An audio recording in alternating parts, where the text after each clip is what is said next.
What's up, everyone? This is Noa Dalzell, and I'm here after the Celtics' 138-129 win over the Orlando Magic. They are back in the win column, back over 500. Great bounce back to a pretty abysmal loss on Friday night. And there's a lot to like. A lot of guys had great performances. We'll talk about all of that in just a moment. Jaylen Brown with the flush. Tatum the drive. Tatum the finish. It is banner 18. The mission commanded is mission accomplished. So just 2 nights after the Celtics drop a game to the Brooklyn Nets at home, leading Jaylen Brown to call out the team's effort and kind of say that they were just going through the motions, they came out swinging in this one, and this was a shorthanded Magic team without Paolo Banchero, without Jalen Suggs, without Wendell Carter. And I know on paper people are going to look and say, okay, that's an easy game. The Orlando Magic are without 3 of their starters. But honestly, having covered this league for the last couple of years and having followed it for much longer than that, everybody knows that's sometimes when teams can be the most dangerous, is when guys are empowered and when guys are able to kind of jump into bigger roles, especially knowing that they may only have 1 or 2 games like that. And you saw that come to fruition in the fourth quarter when Jett Howard and Jace Richardson kind of went off and almost made this a complete comeback. But for the most part, I really like the Celtics' approach in this one, and particularly on the offensive end. They finished the first half with 80 points, and a lot of it was getting out in transition, getting stops, a really good offensive process. But I do think that the difference in this game, and my most encouraging takeaway in this one, was the guys that had been relegated to smaller roles in recent weeks and have been kind of playing in the shuffle of like, one day you have an opportunity, one day maybe that opportunity is pretty limited. Those guys handled it really well. And Sam Hauser, somebody that we all know he's been struggling immensely. Entering tonight, he was shooting 20% from 3 on the season in November. And in this game, he has 14 points. He's 4 of 7 from 3. And overall, like, that was one of the keys in that second quarter to powering a really massive second quarter. Sam Hauser hits back-to-back threes. Anfernee Simons, who it's been well chronicled, how Anfernee Simons went from being the go-to scorer in Portland for the last 2 years to a guy who doesn't know if he's going to play 6 minutes and a half or if he's going to play 35 minutes on the night. Like, that's fluctuated quite a bit, and now for the last couple of games here, he's finding an offensive rhythm. I mean, for him to go 8 of 11 from the field, really impressive, right? Because his shot profile is difficult, and he's creating his own shot oftentimes. And Jaylen Brown once again went down with foul trouble. He picked up 2 early fouls, got a tech, was all frustrated, and then Anfernee Simons comes in and really gave them a boost. Was the leading scorer at the half with 16, and was kind of the difference maker in that period to help the Celtics get going. And so, at their best, the Celtics are going to have depth, and they're going to have guys that come off the bench and give them a big boost. And Sam Hauser can be one of those guys. We all know that he's an elite shooter. He's one of the best shooters in the game. Anfernee Simons, you know, he's up there with the best of them when it comes to an ability to score the ball and create his own shot. Josh Minott, I thought, was just massive in this game.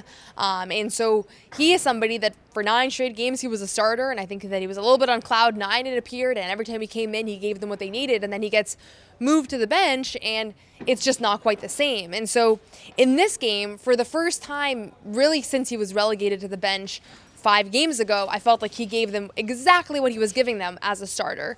And ultimately, he plays 20 minutes in this one. Jordan Walsh, who started his 5th consecutive game, played 24. But does it really matter? Like, does it matter if you started or if you came off the bench if you played that kind of minutes? And that's kind of the approach that Joe is going to want everybody to take. You know, he's not going to want guys to only be able to bring it if they're playing 35 minutes, right? That's just not sustainable.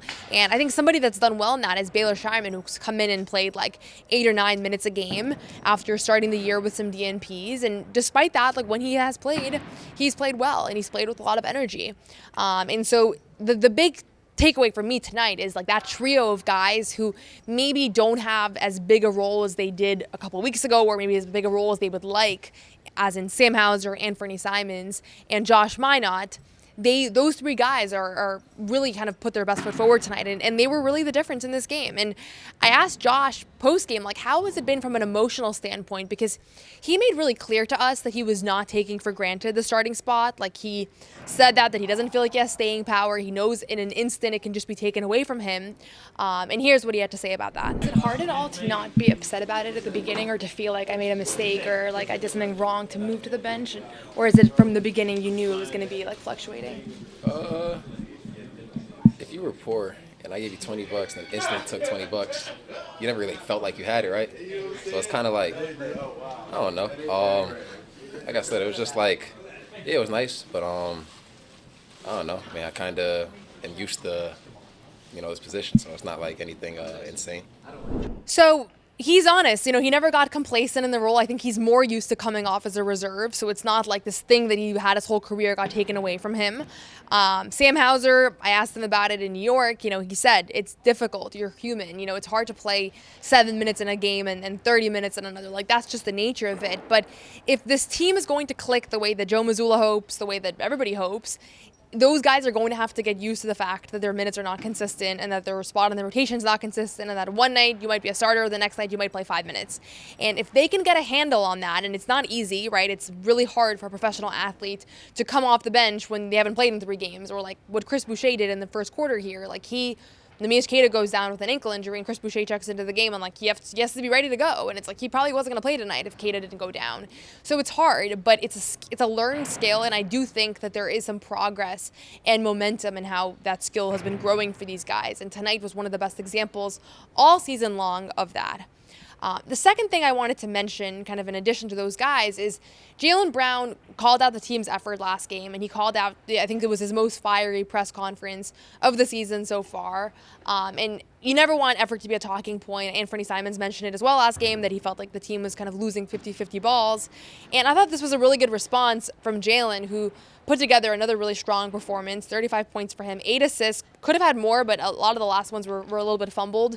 But the big thing for Jaylen is that in this game, when Orlando went off and they had this ridiculous fourth quarter heater, primarily by 2 guys, and Jett Howard was just on one, the Celtics couldn't get a stop. They really couldn't. And I think it was a combination of, like, you let guys get some easy looks, and now the basket's as big as the ocean. And also the fact that it was 2 teams playing with a small ball lineup that was just a little bit difficult to get stops, right? And that's what happens when you play against an NBA team. And Anfernee kind of mentioned in postgame, too, that these aren't the guys that they necessarily prepared to play against, or these guys are not at the top of the scouting report, so maybe you don't even really know what to expect from them. But Jaylen comes in, and he scores 12 straight points in that fourth quarter. And he hits 2 corner threes, hits a jumper, drives to the basket. And again, like, is this the best defense in the world? No, these are young guys that were not necessarily expected to shut him down. But at the end of the day, this is a middling Celtics team, right? They're just over 500. But the difference between this team and some of the other teams that are around them in this part of the conference is that they do have a real star. And I think in that moment you saw Jaylen Brown kind of say, okay, I need to take over here a little bit. And he said he was asked about a post game, and he said, it's a team game. He's just trying to make the right read. And at times him getting the ball is about drawing 2 and kicking it out to somebody else. And I think that's how he racked up the 8 assists in this one. But at the end of the day, they needed baskets in that fourth quarter stretch when Orlando was scoring at will. And he gave them that. And that's how they fended off the run. And sometimes that gets lost, that gets forgotten. And when you look at, okay, how did they survive, like, 22 points from Jett Howard in the fourth quarter? They did that because Jaylen Brown scored when he needed to, and when he checked into the game, he was ready to go. He was good to go, and that's ultimately, like, why he is a Supermax player. That's why he was a Finals MVP. It's why he was an All-NBA player. Like, that is kind of what separates him from some of the other guys on this roster and some of the other guys on the floor tonight.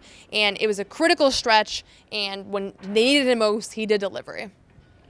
Just want to give a quick shout out to our friends over at PrizePicks. You and I make decisions every day, but on PrizePicks, being right can get you paid. Don't miss any of the excitement this basketball season on PrizePicks, where it's good to be right. There are some players that have been going absolutely crazy. You look at a Luka Doncic, you look at a Steph Curry, who has just been playing out of his mind, Kevin Durant, Austin Reeves, all these guys, you can pick more on them. PrizePicks is simple to play. Just pick more or less on at least 2 player stats. If you get your picks right, you could cash in. Play PrizePicks to get action on basketball in more than 40-plus states, including California, Texas, and Georgia. On PrizePicks, how you play is up to you. If you want flexibility, choose Flex Play, where you can get paid even if one of your picks misses. And if you want the biggest payout, go for the power play. No matter your play, PrizePicks is a great way to put your takes to the test. Download the PrizePicks app today and use code CLNS to get $50 in lineups after you play your first $5 lineup. That's code CLNS to get $50 in lineups after you play your first $5 lineup. PrizePicks, it's good to be right. The last thing that I wanted to mention is there's been a lot of scrutiny regarding this Celtics backcourt so far this season, and rightfully so. I think Derrick White and Payton Pritchard both came in with big expectations. A lot of people thought Derrick White was going to be an all-star. I heard all-NBA even floating around him. He has a big preseason. Payton Pritchard obviously coming off of a 6th Man of the Year campaign. And the big thing that both of these guys have going for them is that they're three-point shooters, right? And this team's hallmark has been three-point shooting. And obviously you lost quite a bit of shooters in Jason Tatum, Drew Holiday, Kristaps Porzingis, Al Horford, but 2 of your highest volume shooters remained on the roster. And then, as we all know, the year starts and they can't hit their threes at all. Like, massive slumps. Derek joked that it was kind of a competition of who was struggling more because both of them were struggling so much. And I do feel like the tides have turned a couple weeks ago. I do feel like they both started feeling a lot better, started playing a lot better. And last game, Derek really struggled. I thought that was one of Derek's worst games of the season. He bounced back beautifully in this one. 16 points, 3 blocks, 2 steals. A lot of times the stocks are an indicator of like how much of Derek's mojo is there, because ultimately, while it's great that he hit 2 of his 4 3-point attempts, and it's great that he was able to kind of convert around the basket and he hit some timely shots as well, like the fact that the stocks are there, that's his MO. Like that is quintessential Derrick White, right? Is when he's swatting shots, when he has his chase down blocks, when he's in passing lanes. And I don't necessarily think that this has been a bad defensive year for Derrick by any means. He's kind of been his usual self all season long. But in Friday night against that Brooklyn game, like I think that his offensive struggles started seeping into his defense a little bit, or at least he didn't have those like trademark moments that infuse the Garden with life and infuse him and his teammates with life as well. And so Derrick got back to himself in this game, and that was obviously important for the Celtics. It's important for what they're able to do defensively. It's game-saving plays, like 5 stocks. Sometimes that's the difference in 8 or 10 points in a basketball game, right? So really kind of important stuff from him, and then obviously the offensive rhythm seemed to be there as well. I thought Payton Pritchard did a really good job offensively as well. He didn't have a big 3-point shooting game. Like he's had some games this season where he really caught fire from the outside. He only made 1 3, attempted 4, but finished with a really nice balanced stat line, took care of the ball, 19 points for him, 8 assists. So that's the kind of night you're going to want to see from Payton Pritchard on a routine basis. And again, no Jalen Suggs. Like that's a guy that would have disrupted the backcourt a little bit. But ultimately, like you need more and more continuity with the backcourt. Like you need to see Derrick and Payton consistently putting together big performances. And I don't mean like go for 30, right? Derrick had 16 in this one. Like that's fine. But he played like himself. He played with a pep in a step, but he played with some joy.